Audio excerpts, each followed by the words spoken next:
सुप्रभात प्यारे बच्चों, कैसे हैं आप सभी। मुझे आशा आपको मेरे साथ व्याकरण पढ़कर बहुत मजा आ रहा होगा, है ना। सारे पाठ आपको समझ आ रहे हैं। वेरी गुड, बहुत अच्छे बच्चे। आइए, अब मैं आपके लिए फिर से लेकर आई हूँ एक नया पाठ। तो आज का पाठ है पाठ 15 है, जिसका नाम है बच्चों वाक्यांश के लिए एक शब्द, यानी कि वन वर्ड सब्स्टिट्यूशन। तो आइए पढ़ें। चलिए बच्चों शुरू करते हैं। देखो यहाँ पे वाक्यांश के लिए एक शब्द के प्रयोग से व्यक्ति कम शब्दों में, है ना बच्चों, कम शब्दों में अपनी बात कह पाता है। जैसे कि आइए देखिए, हम कुछ उदाहरण से समझते हैं। क्या लिखा है, राघव बहुत परिश्रम करता है। लेकिन इसकी जगह पर अगर हम सिर्फ ये लिख दें कि राघव परिश्रमी है, तो कैसा रहेगा? सही है ना बच्चों, है ना। तो हमने क्या देखा, कितने सारे वाक्यों को हटाकर हमने सिर्फ एक शब्द लिख दिया, परिश्रमी। ठीक है, अब देखिए परिश्रम करने वाला, ये बच्चों क्या है, ये तो पूरा का पूरा वाक्यांश है।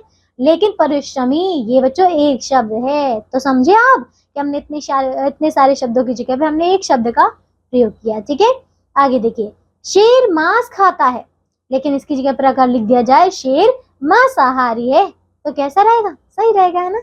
अब मांस खाने वाला बच्चों यहाँ पे वाक्यांश है और मांसाहारी ये एक शब्द है। ठीक है, अगला देखिए बच्चों, ऊपर दिए गए उदाहरणों में वाक्यांश के लिए एक शब्द का प्रयोग करने से वाक्य छोटे व प्रभावशाली बन गए हैं। इनके प्रयोग से भाषा सरल व प्रभावशाली बन जाती है। ठीक है, तो समझ गए। ये हमने यहाँ पे कुछ शब्द देखे। अब आइए, यहाँ कुछ ऐसे ही प्रचलित शब्द दिए जा रहे हैं जो वाक्य में प्रयुक्त अनेक शब्दों को संक्षिप्त कर देते हैं। इन्हें याद करो। तो आइए इन्हें पढ़े बच्चों और याद करें। यहाँ देख सकते हैं, ये बच्चों आपके वाक्यांश है और ये बच्चों एक शब्द है। तो देखिए, पहला हमारा वाक्यांश है बच्चों, जिसे भय ना हो, तो इसे हम एक शब्द में क्या कहेंगे? इसे हम बोलेंगे निर्भय, है ना। दूसरा है जहां जाना सरल हो, तो ये हो जाएगा सुगम। अगला है स्पष्ट बोलने वाला, ये है बच्चों स्पष्टवादी। फिर आता है सूर्य के छिपने का समय, इसे हम क्या कहते हैं? सूर्यास्त, है ना। सूर्य के उदय होने का समय, ये क्या है बच्चों? ये है सूर्योदय। ठीक है ना बच्चों। फिर क्या है? 100 वर्ष का समय, ये होता है शताब्दी। ठीक है, जो पढ़ा ना जा सके, ये क्या है? अपठनीय। ठीक है, जो पढ़ा जा सके इसे हम कहते हैं पठनीय। ठीक है, जिसका आचरण बुरा हो, इसे हम कहेंगे दुराचारी।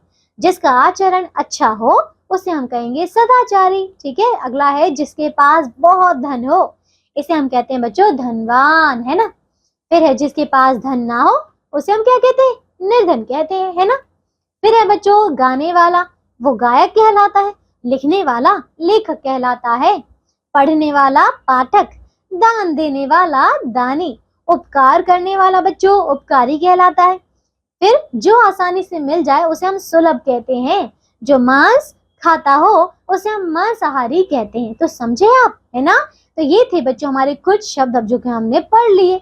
आइए अगले पृष्ठ पर चलते हैं और यहाँ पर भी कुछ और शब्द आइए नहीं पढ़े।